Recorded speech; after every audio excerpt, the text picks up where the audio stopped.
উপস্থিতি এখানে বাড়ছে এবং তারা বলছেন যে তাদের যে এক দফা দাবি, সেই এক দফা দাবি আদায় না হওয়া পর্যন্ত তারা তাদের কর্মসূচি চালাবেন, এমনটি আসলে তারা বলছেন। যেটিকে ঘিরে ইতিমধ্যে এখানকার যে পরিবেশ সেটা অনেকটাই উত্তাল হয়ে পড়েছে। আমরা কিছুক্ষণ আগে খবর পেয়েছি যে রাজধানীর প্রায় প্রত্যেকটি গুরুত্বপূর্ণ সড়কে শিক্ষার্থী, অভিভাবক এবং অন্যান্য যে অবস্থান সেটি রয়েছে। এটিকে ঘিরে আমরা যদি বলি যে আন্দোলনকারীদের প্রত্যেকটি গুরুত্বপূর্ণ সড়কে অবস্থান রয়েছে এবং এটিকে ঘিরে এখন পর্যন্ত যে উত্তেজনাকর পরিবেশ, সেই উত্তেজনাকর পরিবেশ এখনও বিভিন্ন সড়কে রয়েছে।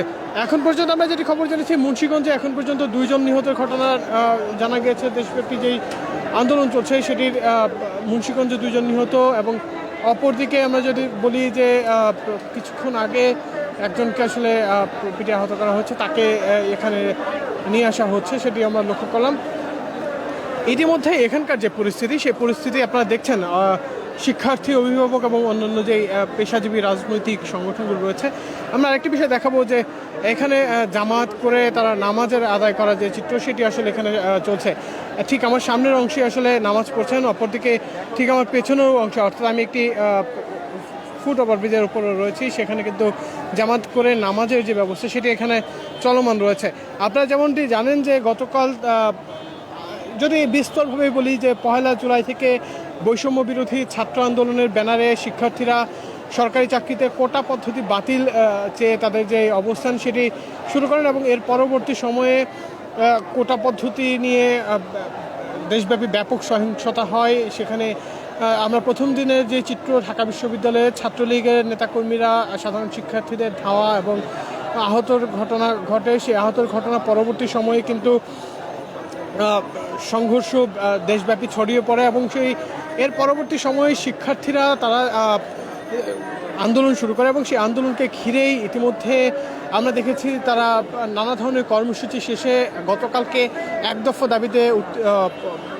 দাবির কথা বলেছেন, যেখানে তারা বলেছেন সরকারের পদত্যাগ এবং জাতীয় সরকারের অধীনে তাদের যে রূপরেখা সেটিও কিন্তু গতকালকে অনেকটাই তুলে ধরছেন শিক্ষার্থীরা।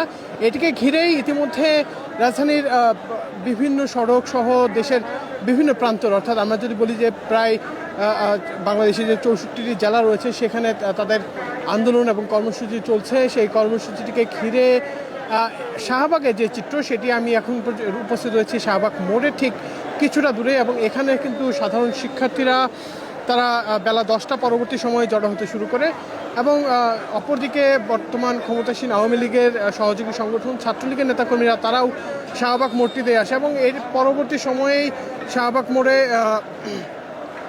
ছাত্রলীগের নেতাকর্মীদের সাধারণ শিক্ষার্থীরা ধাওয়া দেয় এবং যার পরবর্তীতে ছাত্রলীগের নেতাকর্মীরা বঙ্গবন্ধু অর্থাৎ BSMMU হাসপাতালের ভেতরে প্রবেশ করে এবং গেটগুলো আটকে দেয়, এমনটি আমরা লক্ষ্য করেছি। এর পরবর্তী সময়ে কিন্তু আসলে শিক্ষার্থীরা বিক্ষুব্ধ হয়েই বেশ কয়েকটি সিসিটিভি ক্যামেরা এগুলো ভেঙে ফেলে এবং ইতিমধ্যে আপনারা যেটি দেখছেন যে কিছুক্ষণ পর তারা নানা ধরনের স্লোগান এবং সরকারের পদত্যাগ চেয়ে যে স্লোগান, সেই স্লোগানগুলো চালিয়ে যাচ্ছেন। এই ছিল মূলত আমার কাছে এখন পর্যন্ত রাজধানীর শাহবাগ মোড় থেকে সর্বশেষ পরিস্থিতি। এছাড়া আপনারা দেশের যে কোনো ধরনের রাজনীতি, বিনোদন, খেলাধুলা এবং আন্তর্জাতিক সংবাদ পেতে মানবজমিনের সঙ্গেই থাকবেন। ধন্যবাদ সকলকে।